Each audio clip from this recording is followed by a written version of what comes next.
Hablando de varios temas económicos, doy la bienvenida a Guillermo Abumrad, director de estrategias de mercado de Finamex Casa de Bolsa. ¿Qué tal? Bienvenido, Guillermo. Hola, ¿cómo estás? Un placer. Bien, gracias por acompañarnos. Pues bueno, el día de hoy vimos unos datos que son muy importantes. Sabemos que uno de los principales motores de la economía mexicana son las ventas al menudeo, las cuales se desaceleraron a finales del 2017. ¿A qué se debió esto?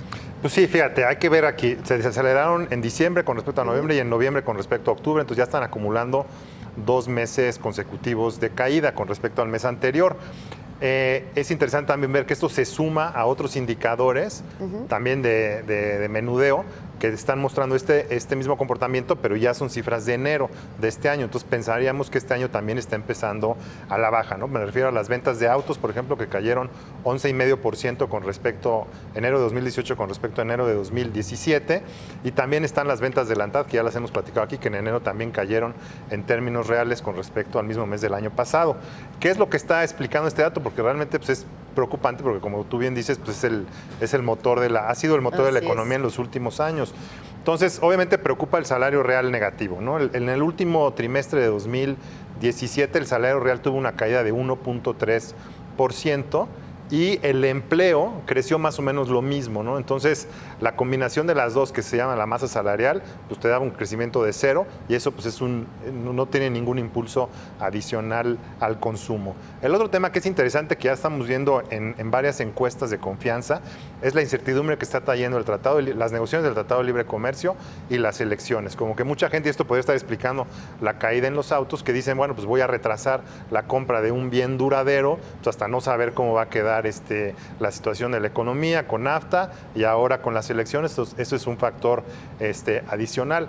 El otro es pues, las tasas reales altas de Banco de México, que ya están en 3,5%. Es un nivel muy alto, el mismo banco pues, lo ha mostrado sus gráficas, no habíamos tenido estos niveles en mucho tiempo y ya están desacelerando el crédito al consumo, también el crédito a las casas. Entonces, esto también es un factor que está desacelerando la economía. Y como decíamos, todas las encuestas de confianza al consumidor pues, han salido con perspectivas de cómo sienten el futuro hacia adelante negativo y también han mostrado preocupación por los precios que siguen altos, ¿no? Porque eso pues, le quita poder adquisitivo a las familias, ¿no? Entonces, en general, el panorama no pinta bien. Y más en el contexto en el que el viernes pues, se dieron a conocer las cifras del PIB que mostraron el menor crecimiento en 4 años. Exactamente, o sea, tuvimos un crecimiento de 2,3%. Además, bueno, si tú ves los últimos 15 años hemos crecido al 2,3% en promedio.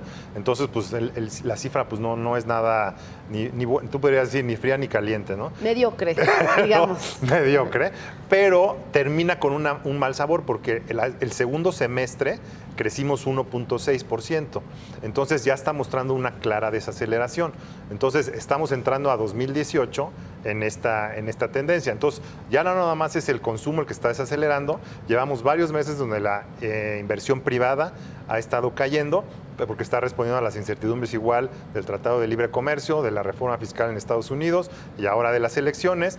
Y también la inversión pública, bueno, pues esa ha estado cayendo todo el sexenio por los recortes al gasto que ha habido. Aquí es muy interesante ver qué perspectivas hay, porque nosotros somos de la idea de que este año vamos a crecer 1,8%. El consenso de analistas está en 2,3%. Recientemente el Fondo Monetario revisó, cuando supo que pasó la reforma fiscal en Estados Unidos, de 1,9 a 2,3. O sea, el fondo está más con el consenso de analistas aquí en México.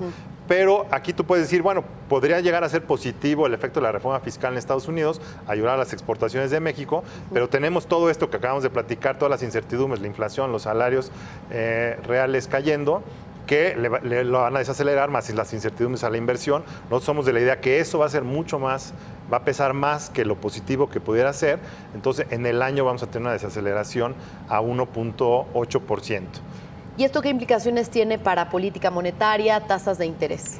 Pues mira, aquí también el tema es qué estamos pensando para 2019 y 2020, ¿no? Porque pueden ser no nomás 2018 y que luego pues ya esto arranque, ¿no? Generalmente, y como se están viendo las encuestas, cuando hay un cambio que digo que es lo más probable, como se están viendo las encuestas, que hay un cambio de administración, de actual a una diferente. Entonces en 2019 podíamos, nada más por ese hecho, tener una desaceleración en la economía por el gasto público, en lo que llega la nueva administración y agarra las riendas del gasto nuevo, pues eso puede tomar tiempo. Ahora, si viene una administración que además también quiere frenar todos los proyectos de inversión que ya están echados a andar o los que vienen, pues también eso podría ser negativo. En 2012, 2013 pasamos de crecimientos de 3% a crecimientos de 1%. Entonces es muy probable que en 2019 pues también caigamos de unos 8 a unos o ceros, ¿no? Dependiendo quién gane las elecciones. Por eso va a ser muy importante. Y luego está el tema en 2020, que podríamos entrar en una recesión en Estados Unidos y que eso sí nos estaría afectando también. ¿Por qué? Porque hay un impulso a la economía por la reforma fiscal, pero hay un crecimiento muy desproporcionado del déficit fiscal. Entonces, este impulso positivo podría durar 1 o 2 años máximo, y a lo mejor en 2020 estarían pagando los platos la economía de Estados Unidos por los altos déficits fiscales que están acumulando. Entonces, a lo mejor eso pues, le pega a México. Entonces, tenemos un panorama hacia adelante donde no se ve muy bien. Con respecto a las tasas de Banco de México, pues yo creo que ya fue muy claro. La última vez que nos vimos aquí decíamos que nosotros no estábamos de acuerdo con lo que estaba apreciando la curva en el corto plazo, porque estaba apreciando muchas alzas de tasas de Banco de México, ¿no? Y por eso las tasas de 2 años en México pues, se nos parecían altas, y más porque decíamos, bueno, pues ¿cómo van a subir las tasas cuando se está desacelerando la economía? Pues que eso en sí mismo pues, es un apretón, porque tú subes las tasas para desacelerar la economía, entonces si se está desacelerando por otras razones, pues ya te obvia tener que subirlas. También se está depreciando el dólar americano, eso ayuda a que el peso mexicano pues, no se deprecie, y eso pues, también es algo que busca la política monetaria. Entonces, obvia esa necesidad. Hoy la curva ya, las tasas de corto plazo ya se bajaron en México, pero siguen preciando una alza todavía, ¿no? Que nosotros, la verdad, la vemos casi imposible con el panorama. Tú nos decías que esperabas bajas de tasas, ¿no? En la segunda mitad, y por lo menos en el primer semestre, que no hubiera alzas, ¿no? Pues el mercado todavía está preciando una alza, nosotros pensamos que está exagerado.